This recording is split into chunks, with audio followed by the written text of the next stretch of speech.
Students, welcome back to my channel Krantikari Study Point. My name is Ajit, your English educator. So today I will teach you one more advanced structures.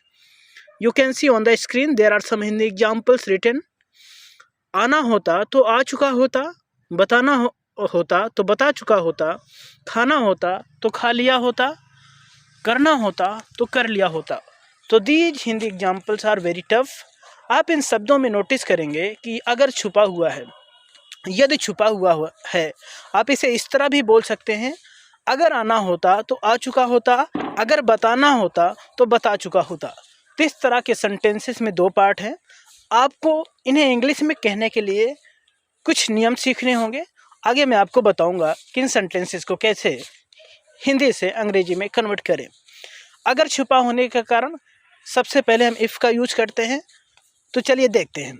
If plus subject plus had two plus verb की first form plus object. दो part हैं इस sentence के.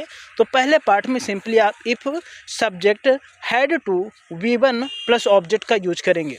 यहाँ पे subject अगर same है तो ऑप्शनल होता है, लिख भी सकते हैं सेकंड वाले पार्ट में, ना भी लिखें. तो सेकंड वाले पार्ट में सब्जेक्ट के बाद वुड हैव, और वुड हैव के बाद हमेशा वर्ब की थर्ड फॉर्म आएगी. याद रखिएगा, वुड हैव के बाद हमेशा वर्ब की थर्ड फॉर्म आएगी. उसके बाद जो भी अदर वर्ड होते हैं, जो भी रिमेनिंग पार्ट होता है उसको लिखेंगे. आई होप कि आपको समझ आया होगा.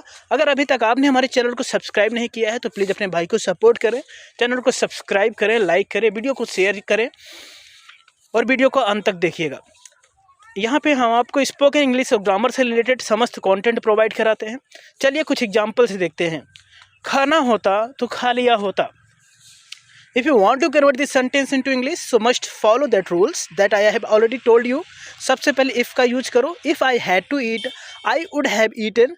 इसे आप इस तरह भी कह सकते हो. If I had to have, would have had. I hope आपको समझ आया होगा. जाना होता तो जा चुका होता. सिंपली इसके लिए बोलेंगे If I had to go, would have gone. If I had to go, would have gone. Next देखते हैं अगला सेंटेंस क्या है. अगर उसे पढ़ना होता तो पढ़ लिया होता. This sentence is also at the basis of those rules. If he has to read, would have read. Next, अगर उन लोगों को भागना होता तो भाग चुका होते. अगर उन लोगों को भागना होता तो भाग चुके होते. If they had to run away, would have run away. If they had to run away, would have run away. तो डियर स्टूडेंट्स, अगर अभी तक आपने मेरे चैनल को सब्सक्राइब नहीं किया है तो प्लीज़ सब्सक्राइब करिएगा, शेयर करिएगा, चैनल को लाइक करिएगा. देखते हैं अगला सेंटेंस. यदि हमें अंग्रेजी सीखना होता तो सीख लिए होते. अगर हमें अंग्रेजी सीखना होता तो सीख लिए होते. If we have to learn English, would have learn it. There students, would have के बाद हमेशा थर्ड फॉर्म आएगी वर्ब की. उसे आना होता तो वह आ गया होता.